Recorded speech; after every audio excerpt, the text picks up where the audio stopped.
This week on the Computer Chronicles, digital photography. We'll show you how to shop for a new digital camera. We'll explain how to use your PC to make your pictures better.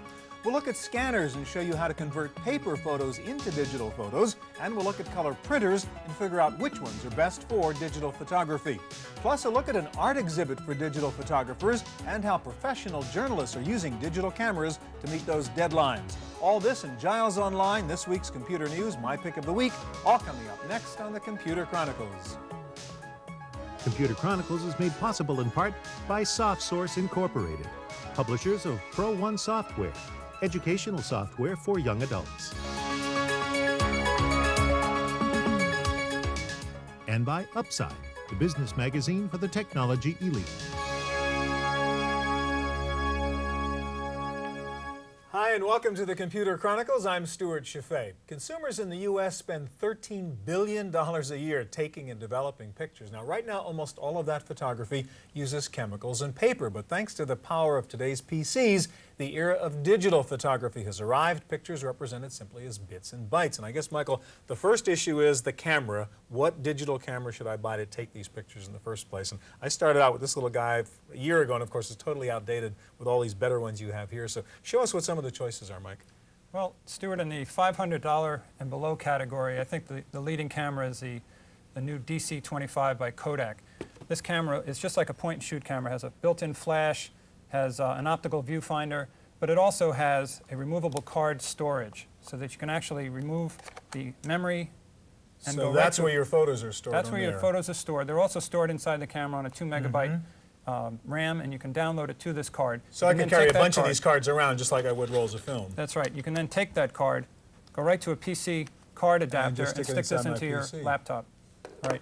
Now, unlike a point-and-shoot camera, you also have a LCD preview in the back, so you can take a look at the images and decide which ones you want to keep and erase the ones you don't. So that's under $500. Let's work our way up the line here and move to something slightly better, which would be this Olympus? Right. This Olympus 200L is better in resolution than the Kodak. It gives you a 640 by 480 pixel image, whereas the Kodak gives you a 493 by 380. Is that so the main image difference? quality, that's the main difference. And about another $100. Another $100, but the Kodak also still features that removable storage, which the Olympus doesn't. Which you don't have here. Right, but you have everything else. So you can only take a finite number of pictures in here before having to dump them. There's a 2 megabyte RAM inside here. It gives you about 20 images. That's a major downside. Right. All right, so let's go to the Fuji next. The Fuji in the same, almost same price range as the Olympus, only about $100 more. This camera doesn't have an optical viewfinder or a flash built in, but it does offer a PC card, so that's your storage. mini card storage. Now this is a different type of card than the other one we saw, and there's a big battle as to which one of these still would would be the slip standard. into a PCMCIA right, card. still has an adapter for it, goes right into a PC card. This camera has an LCD in the back, and that gives you a live view, just like your Casio. Now this one has video out too, so you can just show it on your TV. So you go right to your TV with this. You can set the images in a sequence and have it play back like a slideshow on your TV. Yeah. All right, let's go to the top of the line here, and that's your Ricoh. That baby is really interesting. Go through it. Well, this one really is interesting. One of the features on this is a removable LCD screen. You can buy it with or without it, but with the LCD screen, it's about $1,000. Okay. Now this one offers has a 2-position lens, so you can zoom in a little closer. It has a wide angle and a 55 millimeter. It does have a flash. Right, built-in flash with controls. PC card comes right in here. Full-size PCMCIA card for storage. Video out to your television and output to your computer. Now there's a speaker on here. What do you have a speaker on? Well, the speaker on here is actually because this camera has built-in sound recording capability. You can record sound with an image, you can record sound by itself, and you can record no sound with an image and play it back whenever you want. Welcome to Computer Chronicles. Wow. This is your camera speaking. So you can do a little vocal annotation to That's right. To your you can add vocal, and you can also do almost like a multimedia grab with this. You can capture one image per second until you run out of memory. Wow. And then play that back. There's quite a few other All right, let me ask like you that. to explain in terms of the output here what the difference is in the resolution of those cameras. So in that little Kodak, we're talking about little pictures like this. What the Kodak gives you pictures about this size if you go out to a 200 DPI dye sublimation printer. That's about as large as you can get in the photographic quality mode. Okay, and at this size? 640 by 480 gives you a little larger image, and you can see that the size is actually increased. And how about to get these larger size now, images? this is at about the Ricoh resolution that you can get images about this size. So about 3 by 4 at Ricoh stamp. Different world of photography. It really is. Okay. Well, is the quality of digital photography good enough for serious, creative work? Apparently so. At the Art Museum in San Jose, we found 2 exhibits dedicated to digital photography.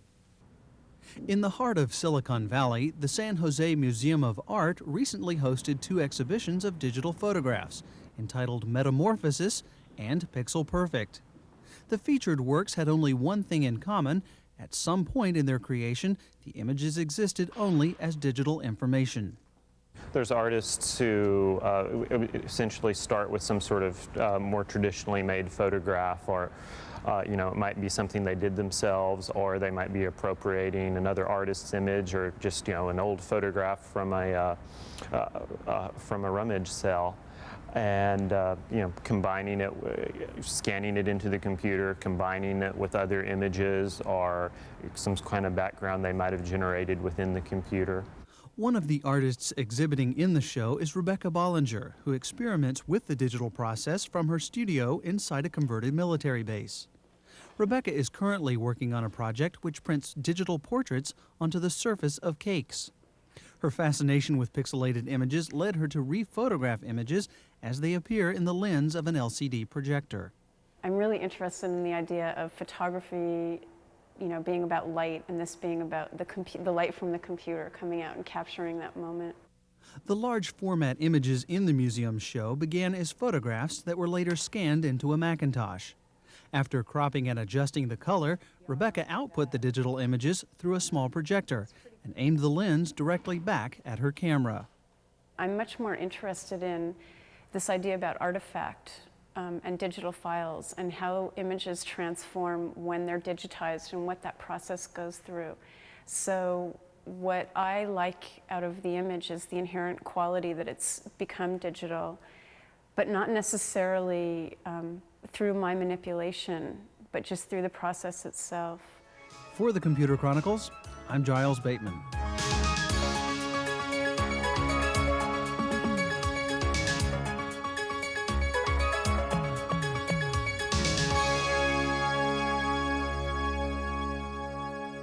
The power of digital photography is not only that you can take digital snapshots, but you can manipulate those images inside your computer. There are several software programs that do that. We're going to look at a brand new one called LivePix. Now, Natasha, I've taken my pictures with my digital camera. I've downloaded them into my PC. What can I do now with it? Well, the beauty of PC photography software is that now you can take your photos and put them into calendars, cards, invitations, just a variety. All right, so let's say I want applications. to do a birthday party invitation or something like that, but use my photos. How do I do this with LivePix? Well, you can take one of the pre-designed cards that is available for you. More than 150 are in different So that's a template albums. that comes out of your software that we're looking at right now? That's right. We've chosen it from the Celebration album, and here we have a variety of other templates that we could have chosen. For this case, we chose the invitation. Okay, so I want to customize it now with my pictures. How do I do that? Well, you select the photo of the actor there, and you go into Okay, so that's just a model that comes with the software. That's right. That's just a model that helps you see where you can put your own photo. Okay, so I want in. to put my kid in there So instead. you have already made an album called My Photos, where you've scanned in your own photos, and you select the photo that you'd like to substitute, click substitute, and there it's replaced for you. Then you can resize it and place it exactly where you want it to be. Since all photos are not the same, but software makes it very easy for you to move it around. Once you're ready, you just cut that picture out. All right, so I've got the right kid in there now. Now, it's a pretty horrendous background. I want to do my own background. How do I do that? Right. Well, you've also scanned in the photo of your vacation. For example, you can go in and simply delete the background that we have here, and by dragging and dropping, we can bring in your own photo of your vacation, and then again move it to the right spot. So that's our little scuba diving vacation. Little there. scuba diving vacation. Now you'll notice here on the toolbar we have the scissors with the cutting tool. You have different kinds of cutting tools. These are mainly for silhouetting. We'll use the rectangular shape to cut out the front of our card here. So I've got to cut out the right size from that picture to put on the card? That's right. So you just put the square over it, and when you're ready, you just cut Okay. it. Now where'd the kid go? Well, you just send your background to the back, and you'll see the kid and your own text. Now, something else that's very nice about it is that you can easily change the color of the text and edit the text. Notice how all of this is happening in real time. You're moving images around very quickly. This is all possible with flash pix technology. We're working at speeds that have never been seen before. And so you don't sit here waiting for a couple of minutes while the picture reshapes or that's whatever. right. And that's why the flash pix technology is what's actually enabling live pics to be brought to the home market. So these are all objects really that we're dealing with here. That's right. All right, so now quickly, I have a little bit of time. Show me how you can sort of manipulate that image and mess around with that photo too. Well, one of the fun features we have here is under the effects button, you'll get the distortion tool. Notice that we have several distortion strengths, and we can just make the birthday boy a bit happier. You sort of stretch his cheeks out there. Stretch his cheeks out, that's right. Change the distortion and just pull it up a bit until we like what we've got. Okay, we don't have time to show that whole process, but let me just show what, this was the finished product that you were working on right there, and that's kind of the birthday invitation after you added all the stuff and stretched his poor mouth out and made a mess of him, and that's the inside after you changed it, and that's even the little back ad, some of the fishies from our vacation picture too. So it's really the conversion of the hardware and the software markets. We're getting cool. high quality. All right, thank you very much, Natasha. Well, LivePix is a program aimed for consumers, but there are also high-end photo enhancement packages that give you incredible power over your photographic images, and I guess the standard for that kind of software is Adobe Photoshop, which you pros use, right, Charles? That's correct. You've got the latest version here, 4.0, and now show us some of the really complicated stuff you can do with a digital image here. Okay, well, here's a photograph that I took in Washington last year at the Washington Monument. It's a great photo. And here you can see the wall in front of it. So that's the Vietnam Memorial. The Vietnam Memorial in front of the monument, yeah. And this guy leaned forward and touched the wall. I thought this was very nice, but you can see I got a lot of clutter in the image here. So one of the things that you're able to do is use something like this rubber stamp tool where you can select an area of the image, which I'm selecting here, and simply copy it into an area where you don't. So you didn't really want that Washington Monument I don't want there. that Washington Monument there. In fact, I'm going to turn the rest of it into sky right now. So you're grabbing a piece of sky and painting over the monument I'm with some picking up where the cross is, and I'm painting where the stamp is. So I'm just, if I pick up... And you can get rid of these people, I take it, you don't want in this absolutely. picture, Let's start getting rid of this lady here who's really some pavement and picking up a lot of area here. So we'll put a bit of pavement there, and in no time at all, she starts to disappear. You know, I know you don't have time to do the whole bit, but show you us where you ended up with this. After about an hour, that's amazing. I'm here. The people are gone, and the reflections of the people are gone. The reflections took longer than getting rid of the people, actually. But the trick was to work along the lines of the perspective and just fill it in. And now you've got the perfect picture, and you could choreograph this yourself. Absolutely. So this was an element I wanted to use in a... Let's talk about a couple other key elements that you can do here, and that's the use of layers and the use of masks. Absolutely, Charles. which is what I was doing here. I wanted to use this as part of a larger composite about Washington and the wall. And so here's more or less the final piece. I've got some text and other elements that I'm going to add in here. I'm working on those right now, and I can turn them on. So those soldiers there, that's a layer, that's sort of three-dimensional space, I guess. As that type was there. For example, these soldiers here, they are very transparent at the moment, but I can control their opacity and brighten them up a bit so that you can see them more strongly. Or I can just pick them up and I can move them somewhere new within the area of the image. So again, the idea is that's a composite image of different layers, and you can control each layer at a time. Absolutely, and this means that you can make decisions and try things out without destroying your work. Okay, finally, masks. What are they and how do you use them? Masks allow you to crop out areas of the picture without removing the whole picture. For example, on this main image that you saw me retouching a moment ago, I have what's called a layer mask, and if I come in and turn off the layer mask for that part of the picture, you'll see that in fact I've still got the background of the walkway there, but when I enable the mask that goes with it, then that area is removed. But I can go back there later. Perhaps I want some of that to show through later or whatever. So So again, you can maintain all the different elements and pieces in separate places and manage them as you wish. Absolutely, and make all kinds of tests and decisions until you get the layout you want. One thing I was experimenting, just for example here, was adding the Capitol building into the background. So here's that layer, and if I just turn it on... So much for seeing is believing. Oh, absolutely. Thank you, Charles. You're very welcome. All right, well, one of the features of digital photography is that it is fast, no processing time. And since the images are in digital form, you can ship them electronically. No surprise then that professional photojournalists with very tight deadlines are increasingly turning to digital photography.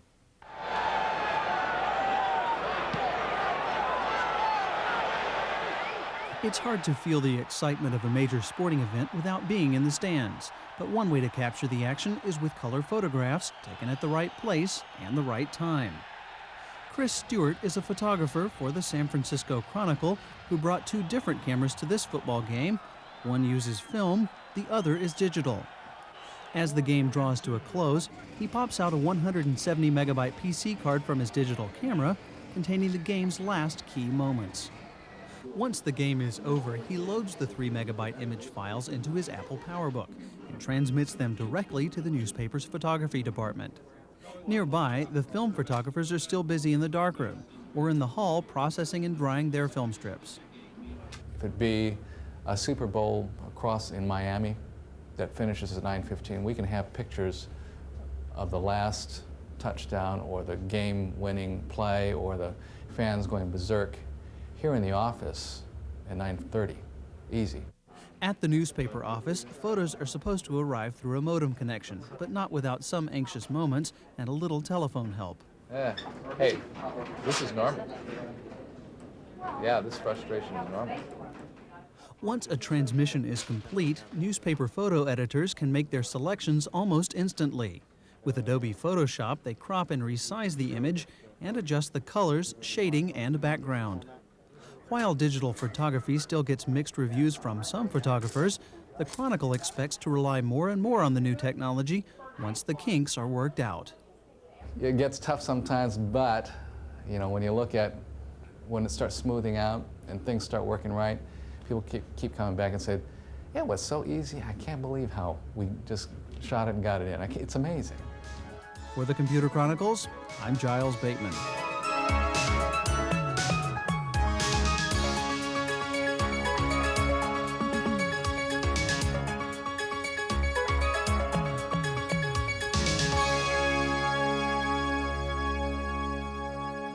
So far, we've assumed you started this process with a digital camera, but you may want to keep using your good old trusty film camera. That means finding a way to get those pictures inside your PC, and that means a scanner. Right. And John, this is what we used to think of as a scanner, big, flatbed, heavy thing that took up your whole desktop, right? Yeah, nowadays they're nothing near the price that they used to be. This is only $349. You get full color scanner, wow. Color scanner, 300 DPI. It's nice. The problem is, you know, you've got to install. Takes a slot, takes a card, not so simple. Right, and it dominates your desktop. So let's look at the simplest way to do scanning. And I'll get rid of that big guy, and that's with something like this, huh? That's right. This is a sheet-fed scanner. It kind of turns the technology inside out. The scanner. So I could take one of my photos, just shove it in here, puts it into my PC. I can then do the enhancement stuff. That's right. Or you could scan in. Yeah. What's really cool, I guess, with these new ones is before you needed a flatbed to do something like this, right? That's right. But that guy just comes off. Comes right off. So it's like one of those old little hand scanners. But you don't touch the scanner. You don't have to touch it. It's got the full size. Software launches.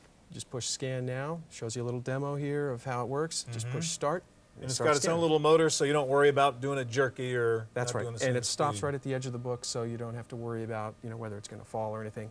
That's amazing. Now, what does this one cost? This is $299. It does 200 DPI in color, 400 DPI in grayscale. Plugs into your parallel port. 6 minutes tops installation. Quality pretty good? Very good, actually. The problem is that occasionally it can be a little bit dark, but you can fix that up very easily with an image editor. So, real easy to get photos into your PC now. Very easy. Not a problem. Yeah. All right, thanks, John. All right. All right, well, the real weakness right now in digital photography, I think, is the paper output. You can take a great digital shot, do some enhancement on your PC.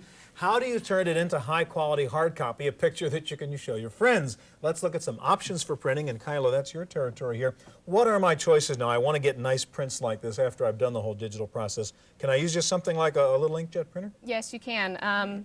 You've got several different models of inkjet printers in the $300 range from Hewlett-Packard, Canon, Epson, Lexmark. And you're going to get pretty good output samples from those. So this came out of just an inkjet printer like that, a $300 printer? That's right. Now this is using special paper that's going to cost you a little bit more. How much? It's about $1 a page for the glossy stock. But the quality, I mean, is very, very good. Absolutely, it's fantastic. Okay, and now what about these little things? I mean, most of it just want little snapshots like this. There are specialized now photo printers, right? Tell us about those. Right, these are digital photo printers. They use a dye sublimation technology, and you're only going to get output that's this size. That's so it, you're limited 3 to by this little 5, 3 by 4 by 5. 6, exactly. But I mean, this is what your odds are you're going to get out of the drugstore or the photomat place anyhow, right? Right, and these printers run you about $500. And the quality is pretty good. So it's even more expensive for the specialized photo printer, huh?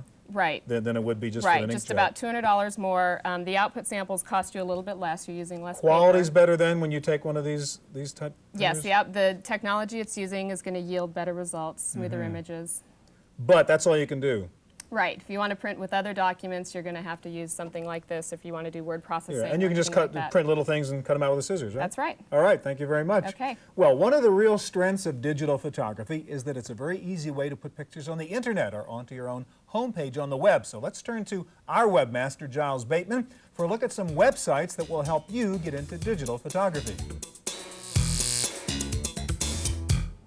Thanks, Stuart. Let's start by checking out Digital Photography Exhibit 96. This is an annual digital photography competition, and there's lots of good information here. One of the first things you may want to check out if you're new to digital photography is the Digital What section here, which answers the question, what is digital photography? Nice overview here with lots of links to help you out along the way. If we go back to their light table of contents, we can go down and actually view the 96 exhibit, which was divided into 5 categories. Let's check out the category Room of Space. These are photographs, images that deal with space. And then we can see some of the entrance into this particular category.